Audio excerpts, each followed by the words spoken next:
Hey guys, we are back to talk to you about Clay's American system during the era of good feelings.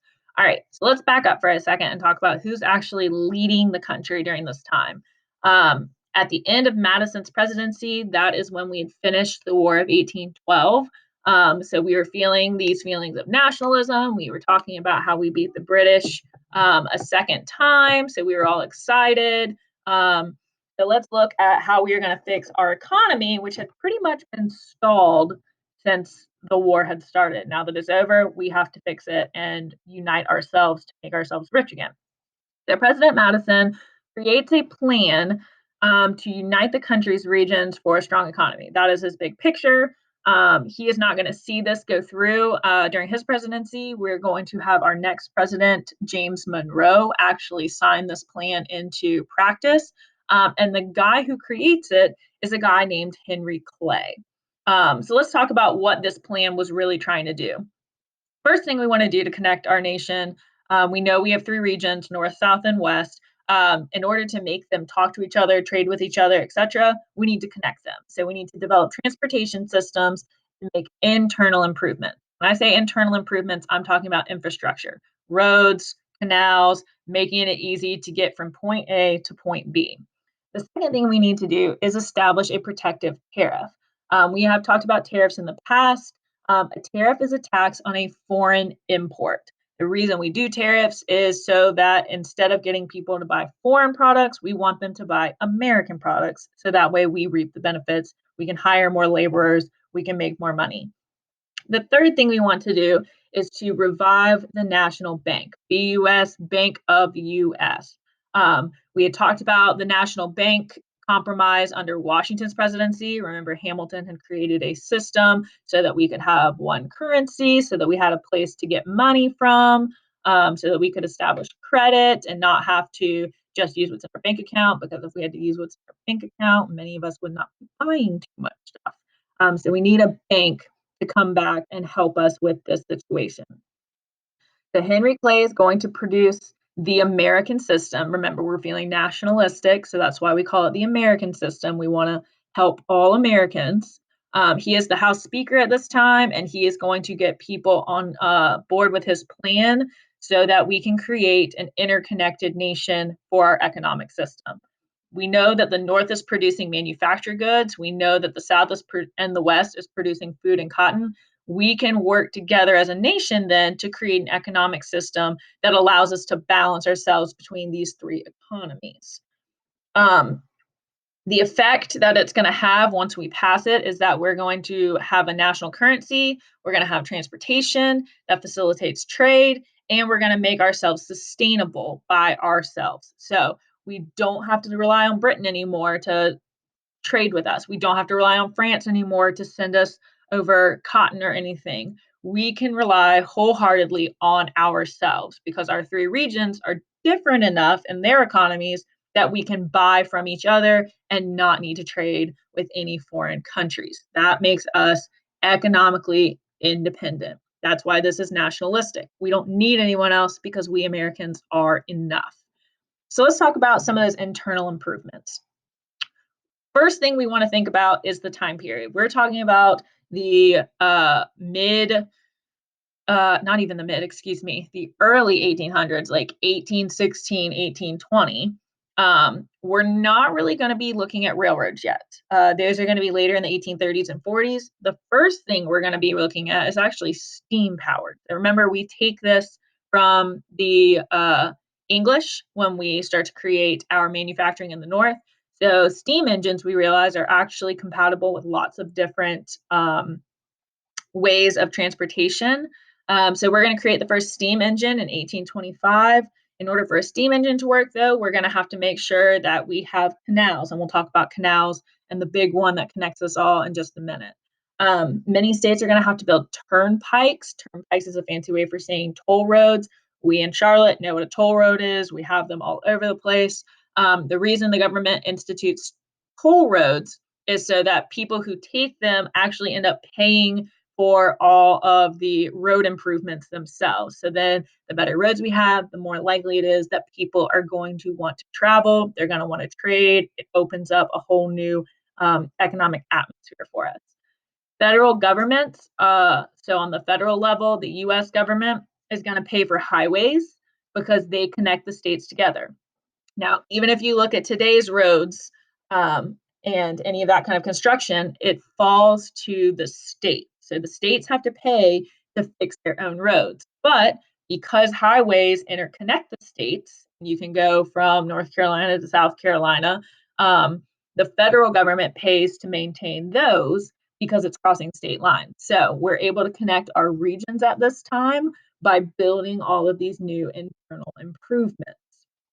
There are two big internal improvements that I want you guys to remember when you think about this time period. 1838, we're going to build the National Road, which is going to extend from Maryland to Illinois. And we'll see a picture of that in just a second. It's going to connect the entire Northwest. That's going to make it easy to trade, spread ideas, make money. Same thing with the Erie Canal. We are going to connect the Hudson River all the way to Lake Erie and the Atlantic Ocean to the Great Lakes. So Hudson River is in New York. We're going to connect it to the Great Lakes region, specifically Lake Erie, which is again going to allow us to spread new stuff, new technologies, new ideas. Other states down in the South and West are going to build over 3,000 miles of canal by 1837, but most of these internal improvements are going to stay in the northern region, and we'll see that in just a second. Here is the Erie Canal. You can see that we have connected from New York all the way through the Great Lakes region. So now we have all these states able to share, trade, make money from each other. Same thing, here's the National Road. You've got Maryland. It's going to connect Pennsylvania, Ohio, Indiana, and Illinois.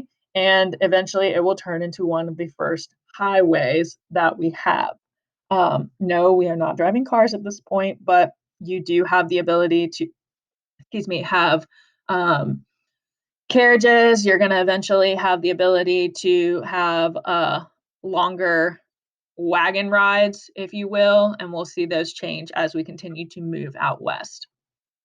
Now, one thing I want you to think about is if we are increasing our internal improvements, if we are building more roads, more canals, more ways to connect, how might this affect population? I want you to think about this in terms of today. Think about Charlotte and its size and how many roads and construction that we have compared to something maybe a more out in Eastern North Carolina or a smaller area on the outskirts of Charlotte.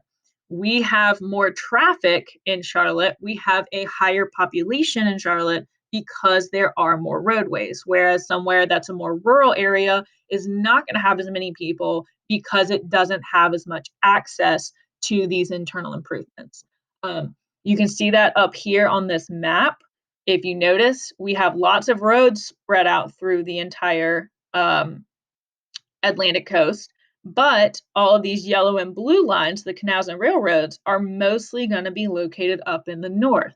So what's that going to tell you about population in the north versus the south? The north is going to have a higher population because there is more access. Compare that to the south. The south can't have this many roads because that would run through plantations. That would affect their economy.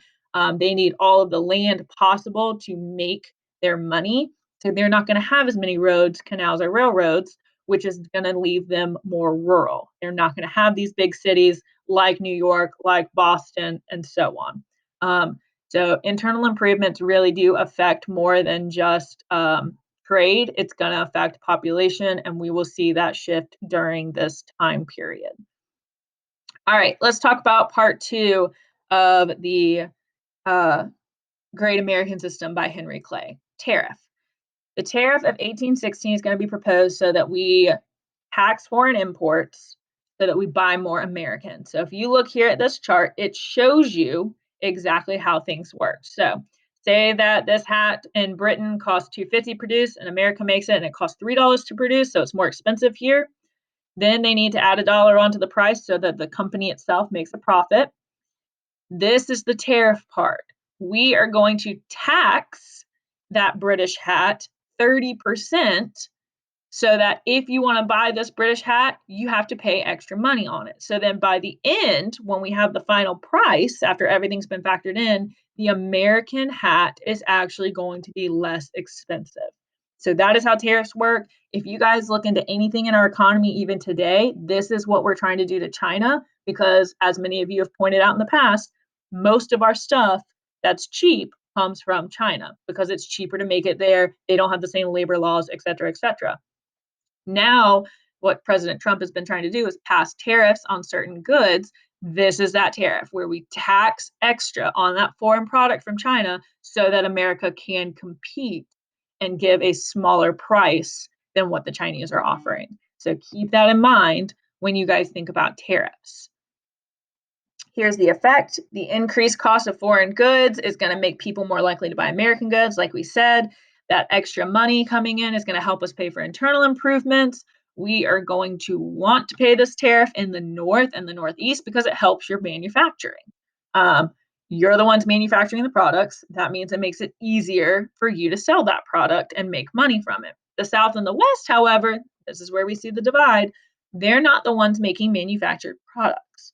So what that means for them is they're having to pay more money for this American product instead of buying the foreign product without the tariff. So for example, say that Britain was selling mechanical items to the South to help them reap cotton.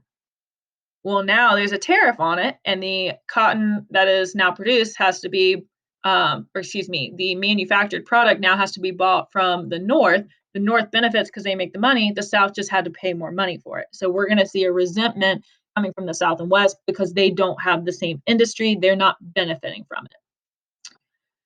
All right, let's talk about the National Bank. Henry Clay and John C. Calhoun, which are the two guys backing up the American system, actually convinced the South and West to approve the tariff, even though there's a lot of debate about it. So that's going to lead us to agree that a national bank and a national currency is needed. So in 1816, as the third part of the American system, we are going to approve the Bank of the United States. We're going to charter it for 20 years. We now have made it super easy for us to pay each state and trade with each state because we all are using the same money. And now we can borrow credit from the national bank, which means we can start all these new businesses, new farms, get all that new technology that is coming out.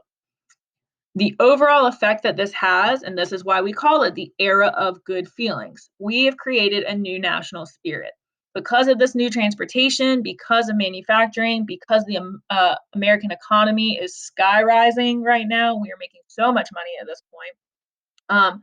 We now have created a hopeful scenario for most Americans. Before this, wherever you were born, whatever kind of money you had was pretty much what you had to your name. Now we're going to create finally what we know today as the American dream. It's the idea that any individual can improve their life through their own efforts. The Clay American system is what made this possible. We have now been in a feel-good era.